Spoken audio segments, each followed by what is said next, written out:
Bueno, buenas tardes, bienvenidos todos Funciona, sí. a este conversatorio que vamos a tener aquí con Wolfram, el escritor del libro del que vamos a conversar hoy, En Tiempo de Magos. El libro está afuera, un libro muy especial. Me lo pude leer y un trabajo sobre Wittgenstein, Benjamin, Heidegger y Casirier, un análisis que él hace contextualizado sobre un momento histórico y un momento de crisis del que surge pues toda la reflexión del libro. Bienvenido, gracias por acompañarnos. Y bueno, la idea es que vamos a hablar hoy pues sobre el libro. A las personas que vamos a darles 15 minutos para hacer preguntas, las personas que quieran preguntar más adelante se tienen que acercar a este micrófono que está aquí cerca de la cámara. Y bueno, voy a empezar pues como con el conversatorio. Quiero empezar, Wolfram, preguntándote, pues o pidiéndote como que si nos cuentas un poquito de tu trayectoria, que le cuentes al público como los diferentes trabajos que has hecho, tanto como filósofo, como escritor y como periodista, y ese interés particular que tienes en hacer la filosofía aplicable, cotidiana, accesible como para el día a día.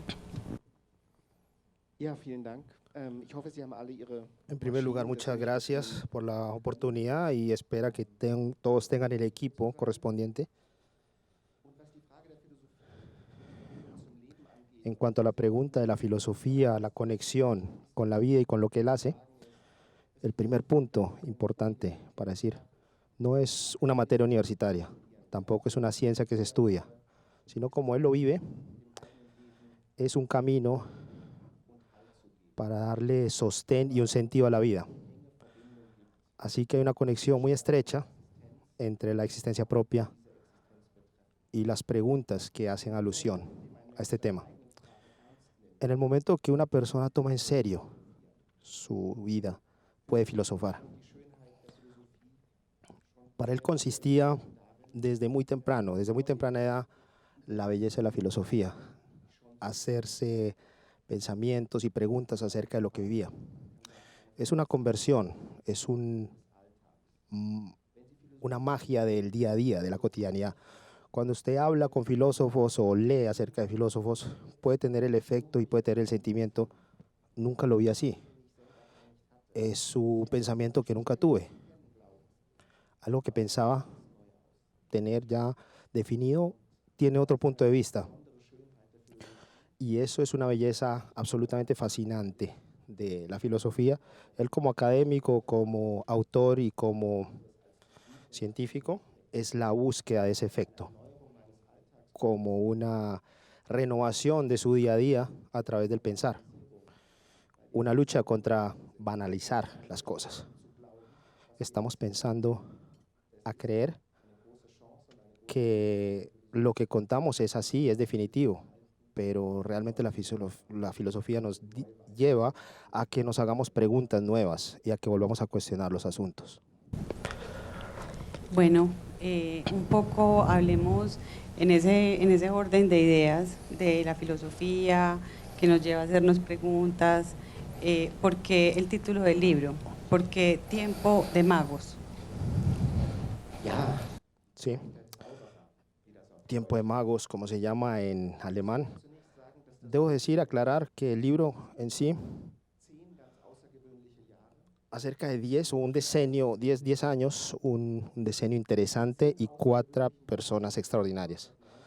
Son los años de 1919 a 1929 en el contexto europeo, aquellos años posteriores a la Primera Guerra y el inicio de la crisis mundial y de la caída de la Bolsa de Nueva York.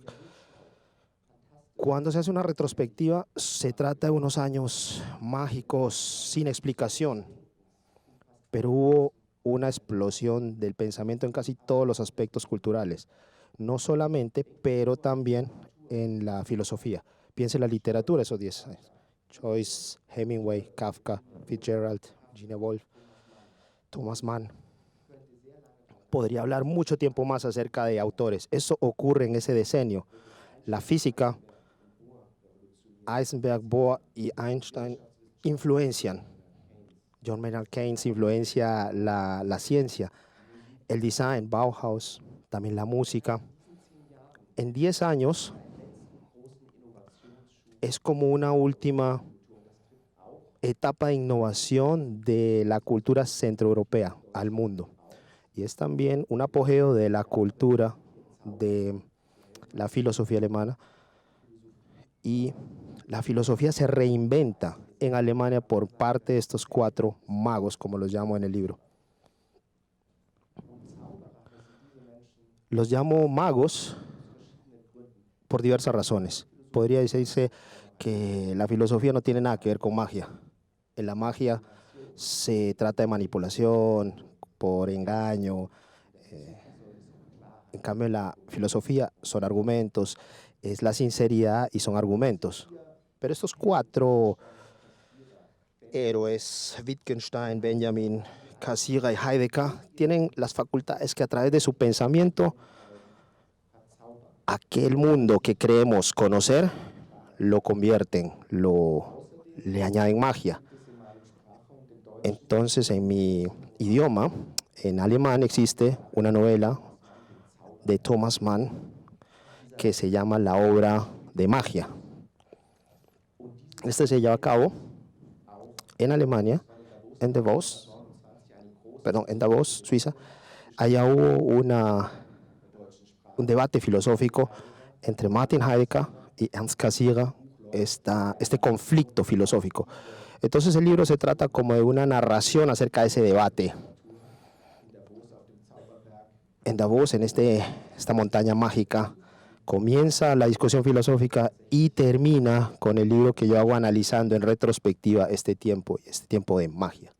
Bueno, en tu libro, esos son como uno de los inicios del libro, ese encuentro que sucede en Davos, y tú citas ahí, pues, o de alguna manera, como que lo que está pasando en ese encuentro entre Heidegger y Cassirer, cada uno representa a unos personajes particulares de este libro de Thomas Mann, La montaña mágica. Y dices algo que a mí me llamó mucho la atención, y yo pues es como de lo primero que tenía acá. Tú describes al uno representa el hotel en el que están reunidos, pues no quiero contar el libro completo, y el otro representa la cabaña, entendiendo que Cassirer es un judío y entendiendo que el otro viene de una familia católica, pero se ha tomado la decisión de casarse con esta mujer protestante al escondido de su familia y de todos sus mentores. ¿Por qué no hablas un poquito? Porque es como importante ese punto de partida.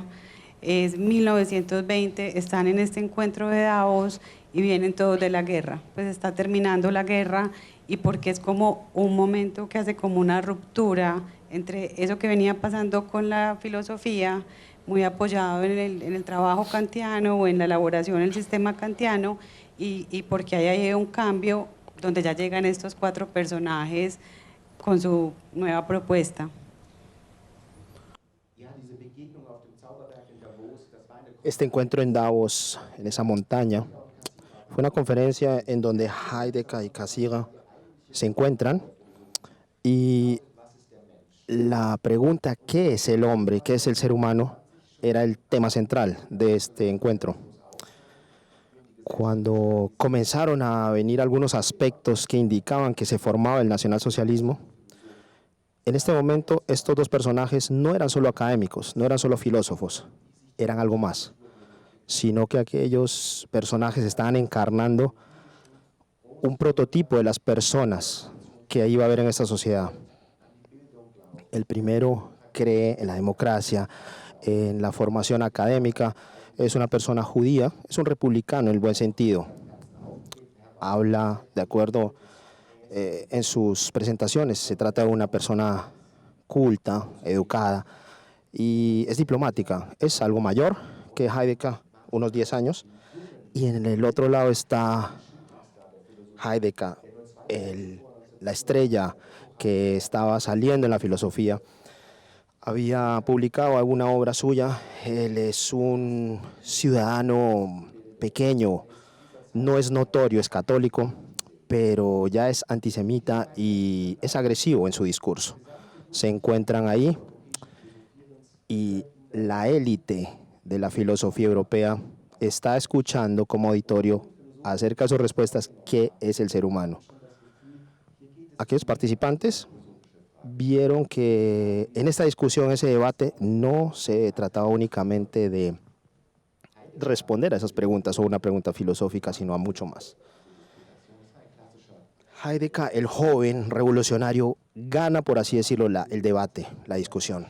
Pero cuando se mira en retrospectiva, ¿qué pasó posterior a eso? ¿Qué pasa 4 años después, en 1933, cuando Adolf Hitler llega al poder en Alemania?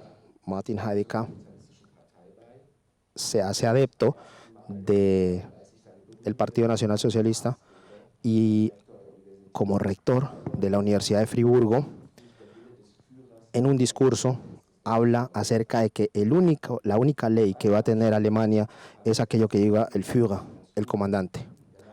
2 días después, Ernst Cassirer abandona Alemania y nunca más retorna a Alemania. Si recordamos Davos, vamos a recordar lo que pasó después de estos sucesos. Fue sacar la herencia cultural que los judíos tenían en Alemania. De estos 4 protagonistas del libro, 3 tienen un origen judío. Se habla acerca de lo que se perdió en la filosofía alemana, que también se eliminaron todos los conceptos y la participación judía de la filosofía en Alemania. Este libro es un libro muy particular porque pues, es un libro de filosofía, pero no es el típico libro de filosofía. Yo soy estudiante de filosofía y uno usualmente se encuentra con textos que son difíciles de abordar, en fin, pero aquí como el gran esfuerzo que tú haces, que a mí me pareció muy interesante, es que tratas como de contextualizar con una descripción, una narrativa, un estilo literario, como que recreas un poco lo que está pasando en el momento de que cada uno de estos hechos va sucediendo. Y me llama mucho la atención, pues es algo importante este encuentro en Davos como para la historia, que en realidad pues tampoco como que uno le gasta mucho tiempo como estudiante pues en general de filosofía o de ciencias humanas y sociales, pero algo sucede ahí porque cuentas más adelante en el libro que la esposa de Casirier, ya en el exilio, no quiere hablar mucho del momento y quiere pues como pasar por encima el gesto de que Heidegger no se sienta donde se tiene que sentar. Entonces, hablando como de todo ese contexto, ¿por qué los ausentes? O sea, es un encuentro en Davos donde están Casirier y está Heidegger, pero ¿qué pasa con Wittgenstein y Benjamin? ¿Por qué ellos no están ahí? No estuvieron en Davos porque no los invitaron y porque Benjamin en ese tiempo no lo conocía. Nadie en el año 29 hubiera invitado a Benjamin a algún evento. No lo conocían en ese tiempo. No es como ahora que sabemos acerca. Pero quisiera retroceder algo más en el tiempo y hablar porque esto no es un libro clásico de filosofía. Porque en este libro hablamos de la conexión entre la vida y la teoría, entre la experiencia y la innovación, entre el contexto histórico y la forma de pensar. Es estrecha. Estos filósofos son los filósofos más grandes del siglo XX, porque en su existencia y en su pensamiento no hay una ruptura, no hay una separación entre el llevar la existencia y entre la parte académica. Hay una relación muy estrecha entre estos 4, en lo que ellos exponen, en lo que ellos dicen. Por eso que también se puede hacer paralelos en cuanto a las semejanzas en sus biografías. Cuando en el 29 comienza el libro a narrar, se encuentran los 4 en una crisis grande, así como Alemania se encontraba en una crisis. Así que se podría decir que tiempos de crisis son buenos tiempos para hacer filosofía. Estas personas tienen ese tiempo de 25 a 30 años de edad. Han vivido traumas en la guerra. y sus vidas ha perdido el orden. Ya no existen malos emperadores, las democracias establecidas son débiles. En Alemania hay guerras civiles, nadie sabe qué va a ocurrir en el futuro.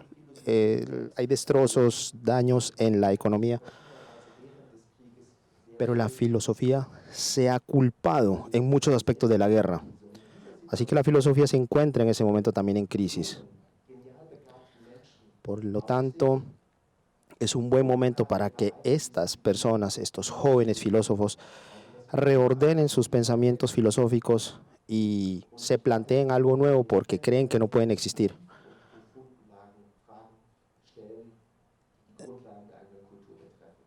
No hacen planteamientos o preguntas profundas acerca de los diferentes aspectos de la sociedad, sino que se están basando en otros aspectos, y de esto es lo que trata el libro. Hay muchos aspectos que se pudieran relacionar acerca de los aspectos que se viven en Colombia, de acuerdo a lo que se lee en las noticias. Cuando se mira en retrospectiva esta década, justamente en tiempos de crisis y de inseguridades, son idóneos para la cultura, para el espíritu y para la filosofía. Y conllevan a mucha responsabilidad establecer esto, y el libro habla también de esto. Sí, eso lo hablamos temprano a la hora del almuerzo de qué tan interesante como en el libro básicamente él hace el esfuerzo y, como les digo, de una manera muy didáctica y con una muy buena narrativa, de contar un poco, no como el sistema filosófico en que estaba cada uno de estos 4 personajes en ese momento, sino de hablar de su vida, de las experiencias, no solamente pues, que estaban viviendo en ese momento, en esa actualidad, sino las experiencias previas que traían. Y cómo esas experiencias de vida de cada uno de estos 4 personajes, todos muy distintos, influían en su pensamiento y en esa, digamos, reflexión filosófica o en el sistema que cada uno estaba tratando de proponer. ¿Por qué no hablamos un poquito de Wittgenstein, que está como un poco, digamos, por fuera en ese momento, entre la discusión entre Casirieri y Heidegger, entendiendo que Benjamin en ese momento está, que me gustó mucho, como lo describes en el libro, tratando de explicarle al papá que es un crítico y que hace un crítico para ver si logra que lo sigan manteniendo para poder tratando de vivir como crítico.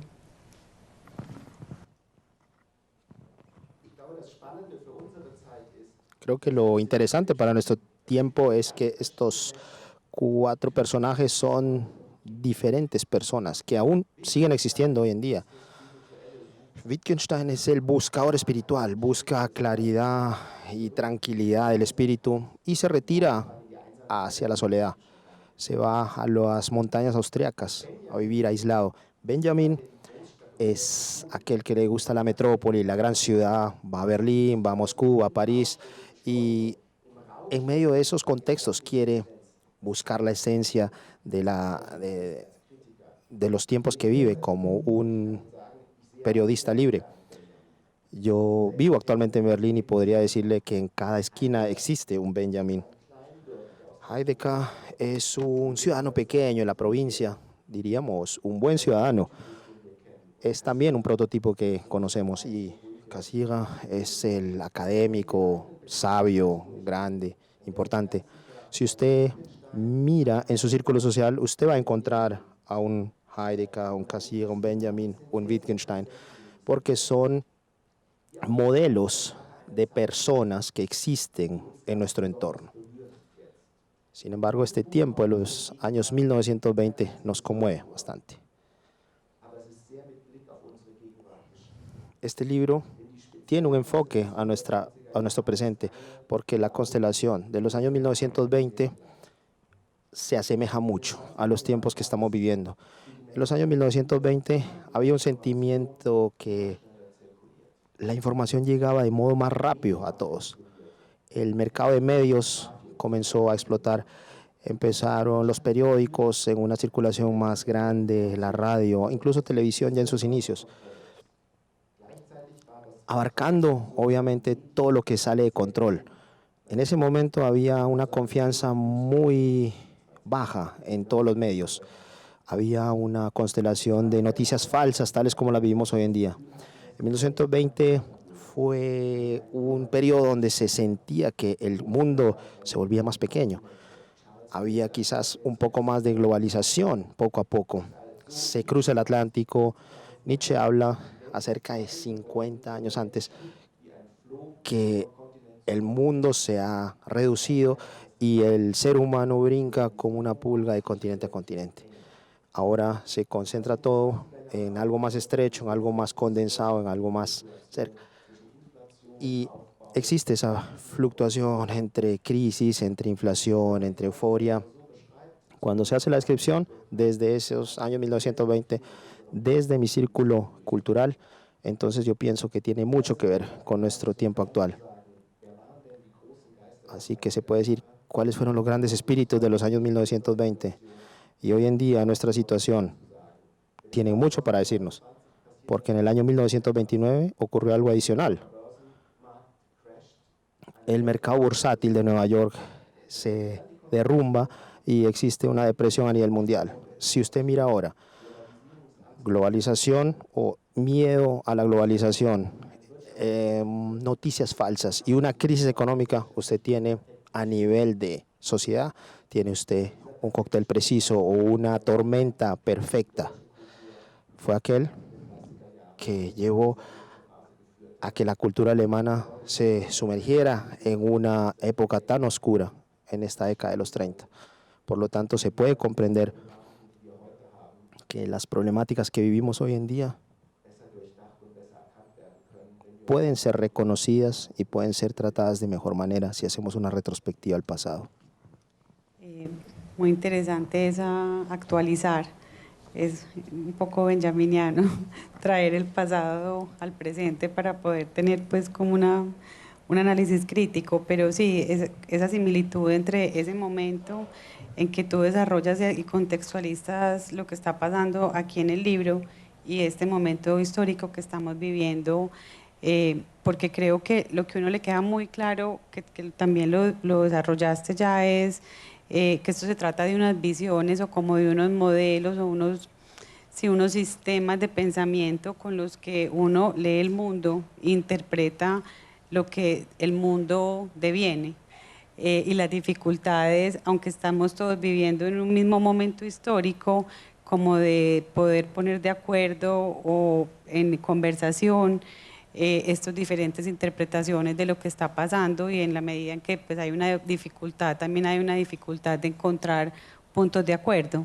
Pero creo que también dejas claro que esos momentos de crisis son momentos donde también surgen posibilidades y que pueden surgir pensamientos mágicos que ayuden un poco a comprender o que problematicen el momento en que estamos.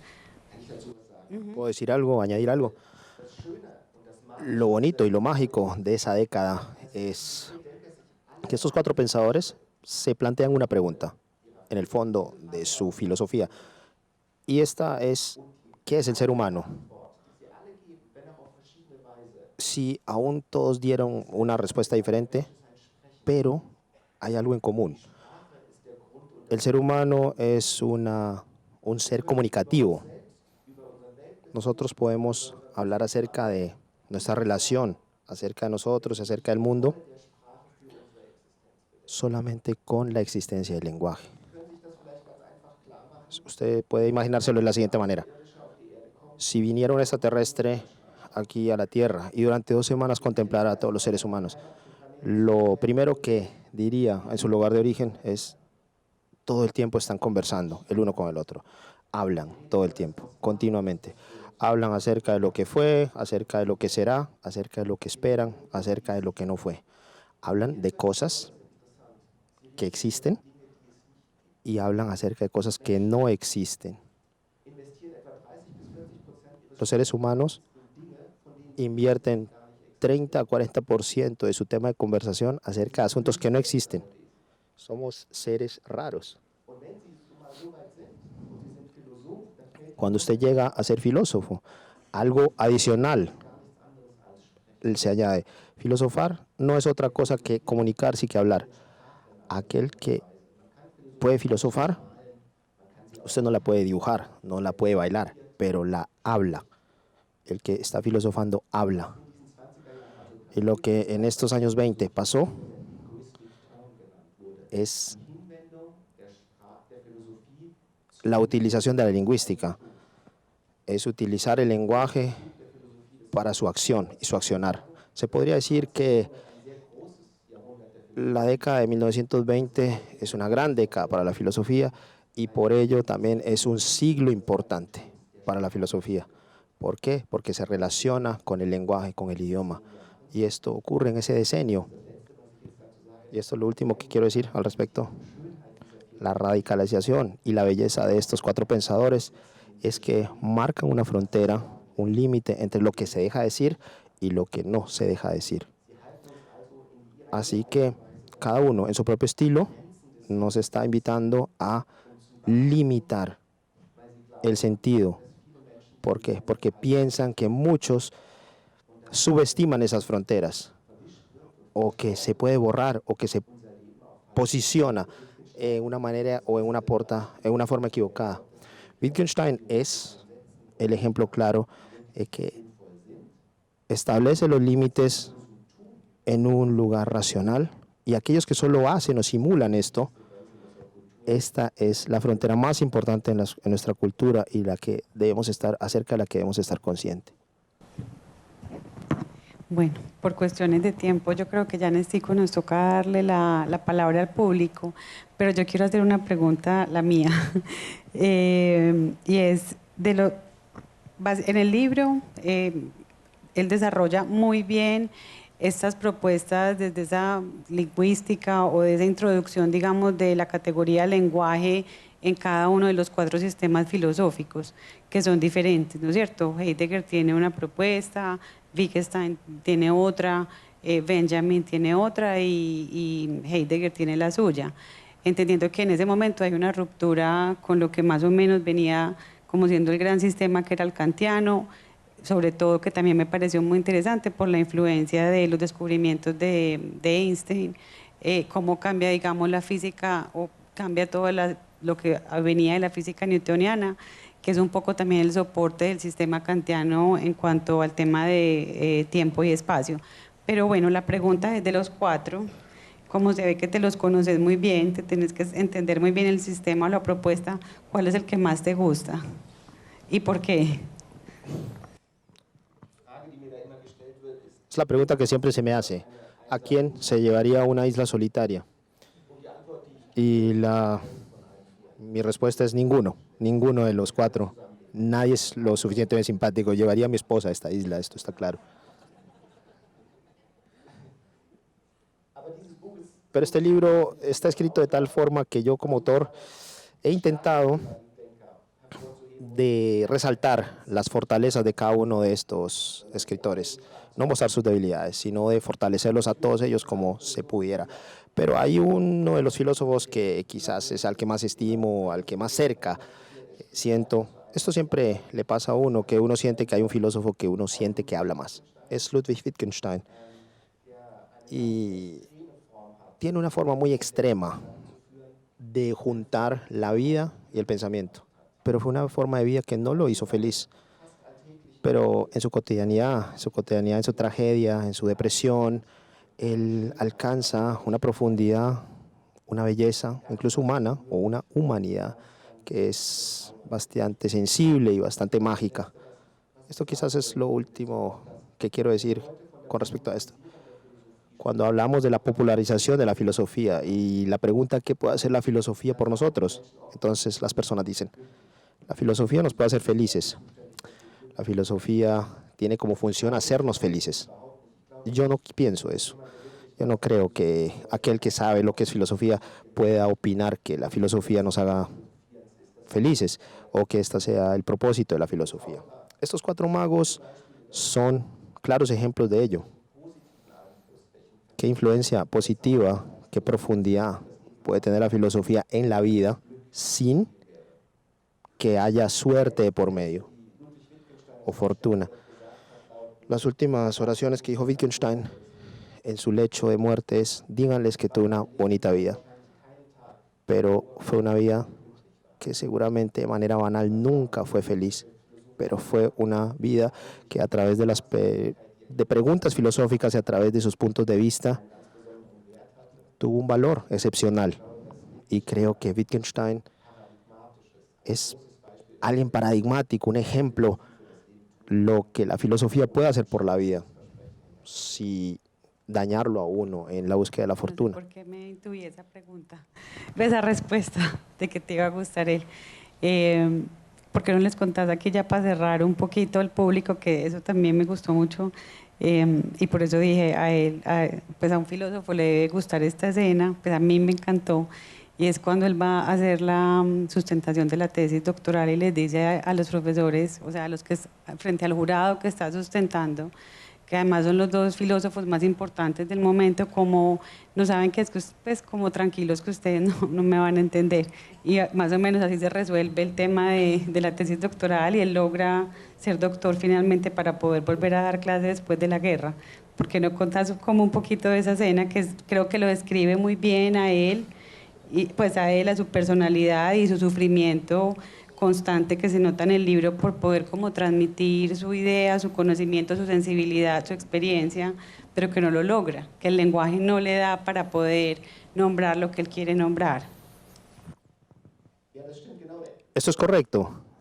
Y el libro comienza con la escena de la tesis doctoral y él les dice: no se hagan problema, ustedes nunca van a entender esto. Y por ello, estos son para mí oraciones muy interesantes y muy importantes, porque hay muchas personas que se interesan por la filosofía, pero tienen miedo de que sea muy difícil, muy complejo.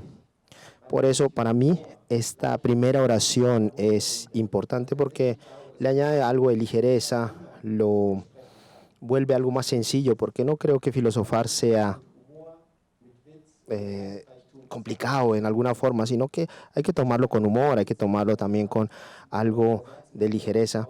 Pero esa oración de que no se preocupen, nunca lo entenderán, es como ustedes pudieran entenderlo, pero deberían tener algo de valor y pudieran relajarse y me deberían escuchar un poco. Y creo que este valor, esta valentía, esta ligereza, es algo que yo me prometo cuando escribo un libro de estos, porque no creo que la filosofía sea algo difícil o complejo de entender, sino que es algo que no deberíamos temer. Y un momento, cuando hayamos puesto a un lado este temor, podemos encontrar algo muy valioso. Gracias. Yo creo que ya llegó pues el momento de abrir las preguntas al público. Como les cuento, yo creo que, yo es que estoy aquí contra luz, pero creo que aquí hay un micrófono, ¿no es cierto?, al lado de la cámara. Y vamos a hacerlo así. Ah, sí, no, exacto. Si tengo la capacidad de hablar en español, pero vamos a intentarlo porque es un poco más fácil que traducirlo, pienso, no sé. Bueno.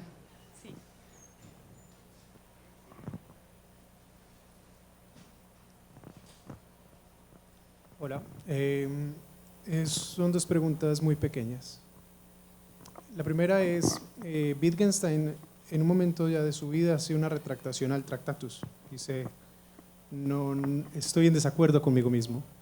Entonces usted desde su conocimiento biográfico, ¿cuál diría usted que es el punto paradigmático en su vida que dio ese giro dentro de él? ¿Qué ocasionó ese desenlace al final de su vida dentro de su obra?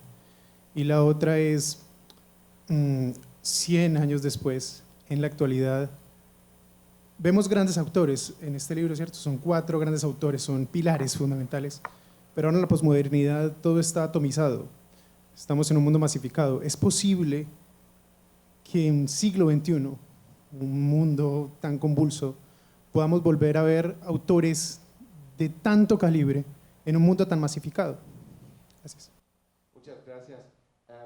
Das sind Fragen, die so schön und so schwierig sind, dass ich sie doch auf Deutsch stelle. Son preguntas tan bonitas y tan complejas que sí las voy a responder en alemán. Su segunda pregunta, la pregunta, en este momento vivíamos en un tiempo mágico. ¿En qué tiempo vivimos hoy? Podemos decir que la filosofía a nivel mundial se encuentra en una fase de estancamiento, una fase débil, porque aquellos impulsos de los años 1920 aún continúan vigentes y no ha habido ninguna innovación. Desde mi punto de vista, tiene mucho que ver que se enseña y se vive la filosofía de manera muy académica. Hay una influencia grande con la academia, con la universidad. Entonces, está casi que limitado a solamente la academia y a entenderlo y a estudiarlo. Y uno solamente es entrenado para escribir solamente un artículo especializado de 20 páginas. Esta es una forma que en ningún momento alguno de estos 4 pensadores hubiera pensado que fuera. Así que el limitar a la filosofía como una ciencia es el culpable o es la culpable de haberlo vuelto una disciplina así, estancada.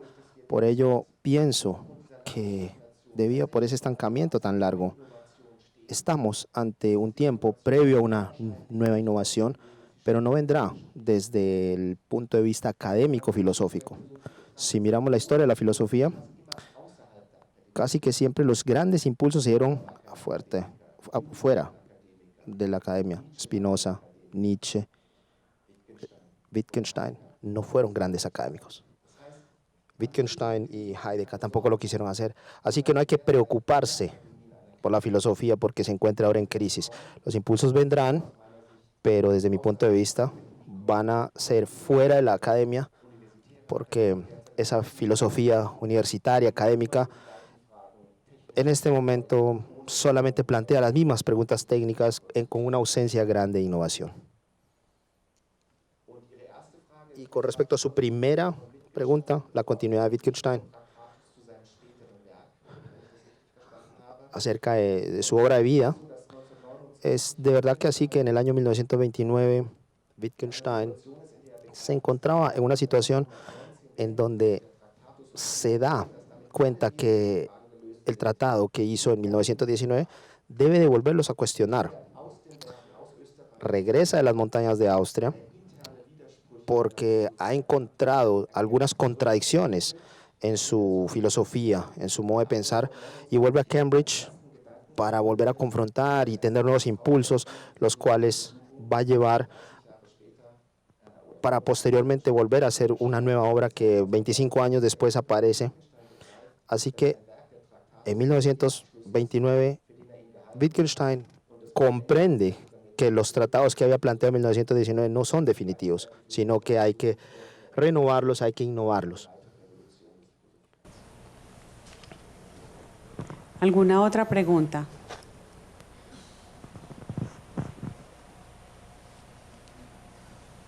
La pregunta es, ¿qué tiene para decir, tal vez desde los 4 filósofos o desde su opinión personal, sobre esa separación que hay entre la ciencia y la filosofía? No solo en la academia, entre los 2 edificios vecinos está el problema, sino que también el público. Por ejemplo, una persona muy interesada en la ciencia podría llegar a decir que la filosofía no sirve para nada o está muerta. O gente fuera de la ciencia decir que la ciencia quiere tener el monopolio científico. Entonces, ¿qué tiene para decir sobre ese problema, esa divergencia, pues esa aparente divergencia entre la ciencia y el quehacer filosófico? Pues sí. Muchas gracias. Creo que la primera respuesta es que no, la filosofía debe creer que es una ciencia. La filosofía no debería de orientarse en metodologías de la ciencia, porque si no, se empobrece más de lo que ya podría ser. La verdad es que la filosofía no tiene métodos, sino muchos métodos. Incluso de pronto hasta ciertas fórmulas. No hace experimentos que deben ser falsificados o que deben ser comprobados. No hace investigaciones empíricas. Un problema grande en los años 1920 era que se acusó a la filosofía que no sabía cuál era su razón de ser. Y por eso se tomaba la ciencia como base. Creo que esto es algo pobre, es algo equivocado, pero no existen solamente las ciencias exactas, sino las humanidades. Como se dice en alemán, las ciencias del espíritu. Aquí diría yo que bajo este contexto se encuentra mejor situada la filosofía. Pero los grandes momentos de la filosofía siempre surgen cuando la filosofía no está en su propia esencia y solamente responde a sus propias preguntas, que no es un sistema cerrado, sino que cuando se extiende a otros campos, a otros aspectos y está en diálogo e interacción con otras disciplinas. Estos cuatro pensadores fueron grandes porque estuvieron en capacidad de hablar o involucrarse con otras disciplinas.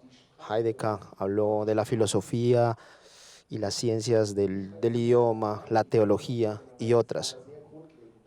¿Por qué? Porque hablaba desde unas bases y no creía que la filosofía fuera una ciencia, sino porque se preocupaba para dar respuestas a diferentes asuntos. Para sintetizar su pregunta, yo creo que hoy en día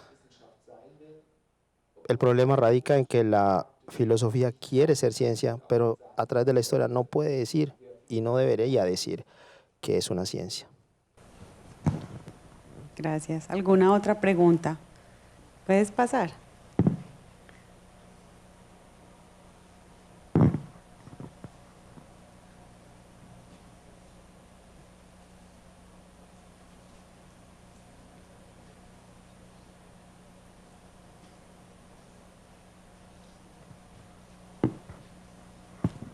Buenas, la pregunta es cortica y es un poco indagar por la figura de Benjamin, porque esa figura de Benjamin como que termina también combinando ese esfuerzo de la filosofía por volverse un poco, encarnarse un poco en la figura de con ese mundo que se le aparece, ser crítico, ser un poco hasta y digerirlo para poder intentar transformarlo. Esa apuesta de Benjamin de hacer la filosofía una forma de transformación y una forma de irrumpir en ese mundo que se le presenta. Es como desde tu perspectiva, ¿cómo digerías la figura de Benjamin?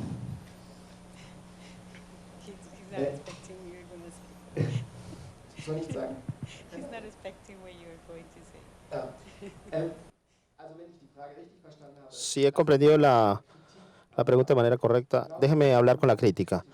Siempre pensamos que filósofos deben ser críticos, pero en el origen del griego, ser crítico es cuestionar las raíces y las bases.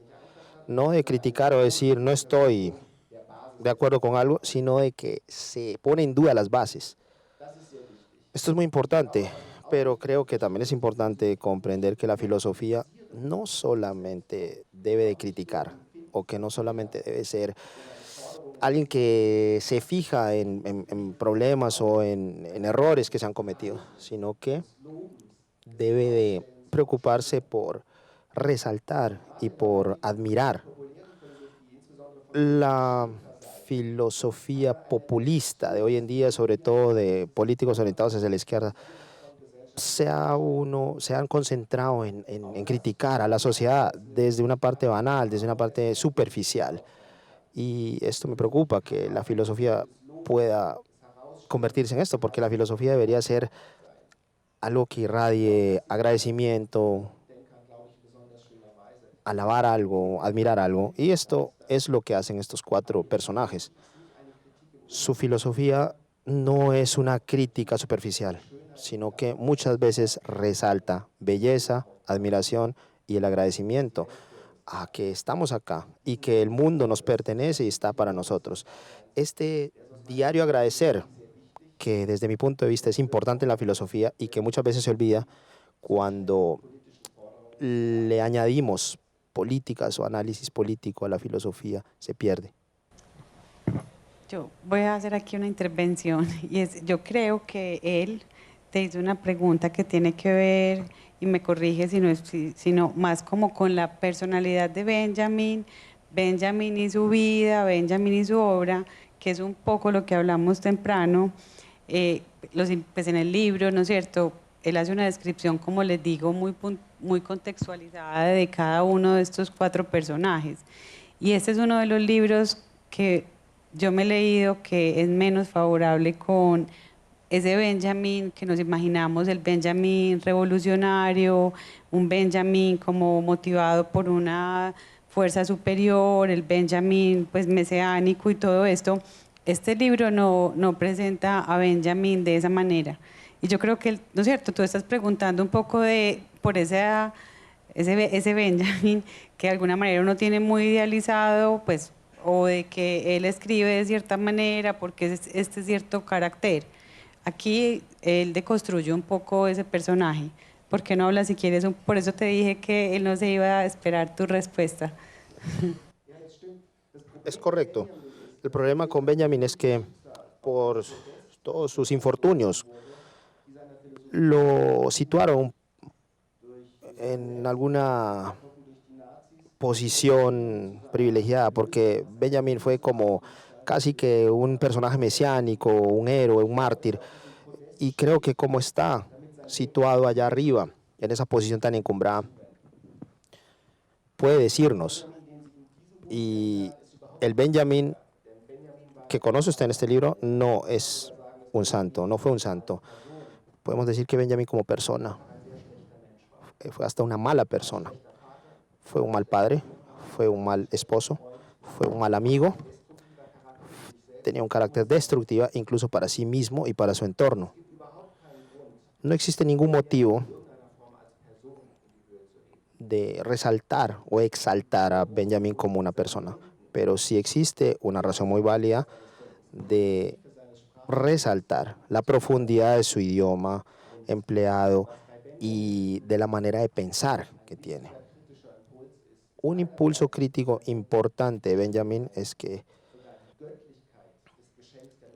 la divinidad, por así decirlo, y la capacidad que tiene el ser humano de hablar se puede ver que en el lenguaje cotidiano que empleamos puede haber violencia, puede haber destrucción, puede haber aspectos negativos. Así que si relacionamos la crítica con Benjamin, entonces a través de la utilización del lenguaje que Benjamin nos transmite, podemos ver el contraste en la belleza, pero también en lo feo que puede haber, en lo destructivo que puede haber en el empleo de la palabra. Sí. Buenas noches, gracias. Quisiera preguntarle si estos 4 famosos filósofos no tienen una influencia profunda e inmediata de Friedrich Nietzsche, que realmente para mí es quien comenzó todo este discurso de la lingüística, la filología, el problema, lo apolíneo, lo dionisiaco. ¿Qué le parece a usted si es cierta mi percepción? Muchas gracias. De verdad que necesariamente Nietzsche en esta época de los 1920 es un gigante que influencia a todos, está presente en todos los aspectos de la filosofía. No se puede filosofar sin tenerlo en cuenta a él. El libro tiene una construcción un poco diferente. Existen 3 aspectos grandes detrás de estos personajes: Goethe, Kant y el tercero es Nietzsche. Esos son los 3 pilares, las 3 fuerzas detrás de estos 4 personajes. Por diferentes razones me he concentrado más en Kant y en Goethe, pero no resalté tanto a Nietzsche. Esto es una decisión táctica. Se podría haber hecho un libro donde Nietzsche hubiera sido más presente, pero para presentar el escenario, la arquitectura de la filosofía alemana desde el neocantismo, es la construcción con Kant mucho más palpable, mucho más sensorial. Así que es una táctica. En cuanto a la crítica lingüística, tiene usted razón. La presencia de Nietzsche es eminente, aparte de Wittgenstein, en todos los demás se puede resaltar la misma. Buenas tardes. Antiguamente la filosofía pertenecía a unas élites, estuvo escondida en los conventos y en determinados grupos académicos. Hoy también sigue siendo de minorías. Antiguamente, cuando los libros los escondían. Hoy, ¿por qué, si está más abierto el pensamiento, por qué está tan compleja hoy la filosofía y sigue siendo de grandes minorías? Mi impresión no es que la filosofía esté tan cerrada. Acá hay 300 personas que han venido a un evento filosófico. Yo durante muchos años en Alemania fui el director de una revista filosófica que llega a un público grandísimo, así que creo que hay muchas personas que tienen esa necesidad y muchos aspectos en donde se percibe la filosofía. Así que no compartiría la impresión que la filosofía es una disciplina cerrada, sino que la pregunta es cómo se acerca uno a la filosofía. Todos nosotros tenemos preguntas filosóficas o necesidades filosóficas. A veces se hace o se comete el error, yo creo que hay dos errores en la filosofía. Uno es que se trata de leer directamente aquellas obras de estas personas y después de 3 páginas de lectura se tiene una frustración grande porque uno no entiende el inicio. Debería uno de combatir esta frustración por medio de que las biografías y las cartas que estos filósofos escribieron son buenos métodos para acercarse a estos filósofos. Son métodos de entrar a percibir sus pensamientos. Por ejemplo, las cartas de Benjamin, las cartas de Heidegger, son buenas introducciones a sus maneras de pensar, que son menos complejos que leer directamente sus obras. Existen estos libros de Heidegger o de Benjamin en 10 minutos para comprenderlos en esta velocidad. Esto es banalizar o minimizar a estos autores. No es justo. Lo que yo hago, y espero que así lo haya logrado el libro, es un primer paso al pensamiento de estas personas, de estos personajes, y ya luego el dedicarse de manera más profunda. En cuanto a uno de los personajes, uno lo lograría a través de un diálogo con alguien que está especializado, que sepa acerca de ellos.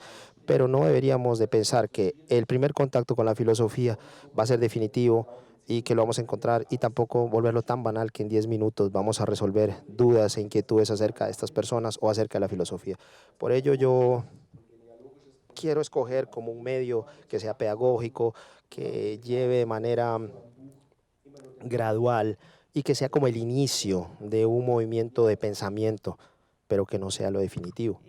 Yo te quiero decir que tú lo logras muy bien en el libro y hay unos apartes que a mí me parecieron muy lindos.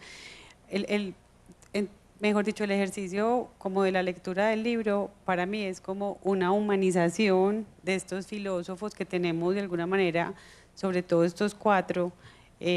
Yo, por ejemplo, yo no soy tan familiar con Casirier, o pues en el medio, digamos, filosófico que yo me muevo no lo comentamos tanto, pero pues los otros 3, ¿no es cierto?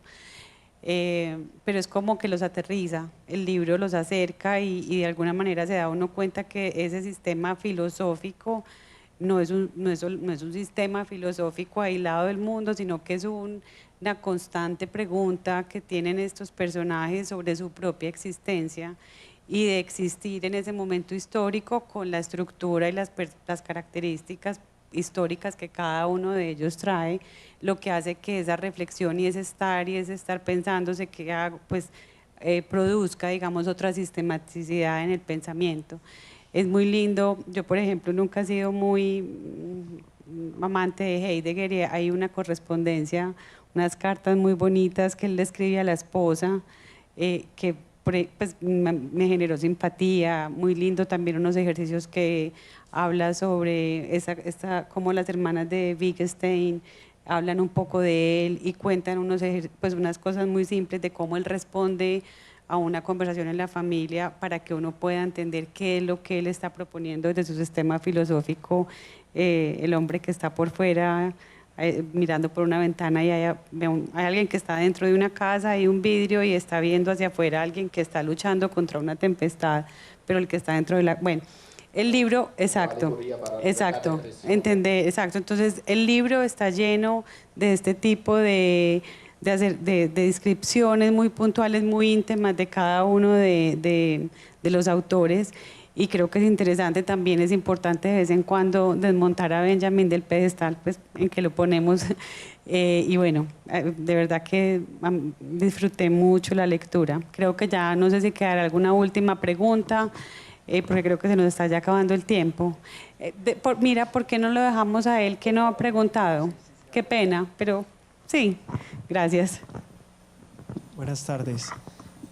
Bueno, ahora mencionabas de pronto acerca del origen judío de Wittgenstein, no tenía de pronto conocimiento de esto, pero de pronto bajo el entendimiento de que los límites del universo se corresponden también a los límites del lenguaje, y considerando esta herencia judía de la creación a través del lenguaje, ¿qué relación habría allí en el pensamiento de Wittgenstein?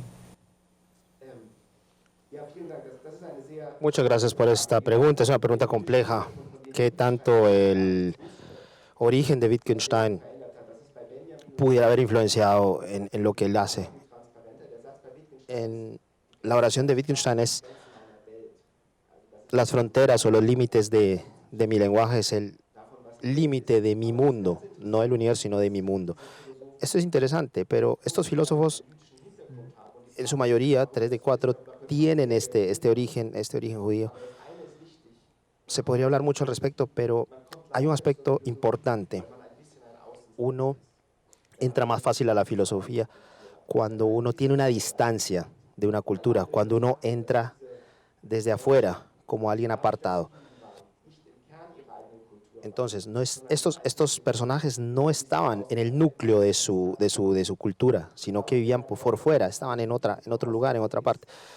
Esto es un buen inicio, una buena base para hacerse preguntas que uno no crea obvias las preguntas y sobre todo las respuestas, sino que la posición de aquel aislado a nivel cultural es una buena posición de inicio para filosofar, y estos 3 de 4 demuestran que esta situación es una muy favorable para la filosofía. Bueno, voy a hacer ya como la última. ¿Por qué no nos cuentas un poquito? Él no solamente pues hace filosofía, escribe y periodismo, sino que también es entrenador de fútbol. Y quisiera si cuentas un poquito, porque pues esa es la pregunta de un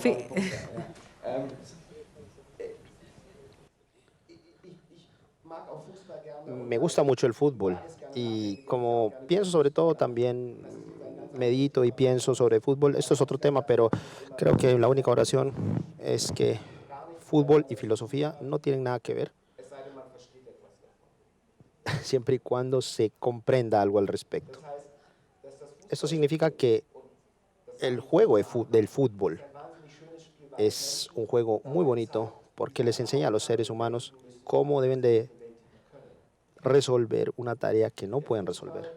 El fútbol dice que debemos de controlar el balón con una extremidad que no es la apropiada para ello, con el pie.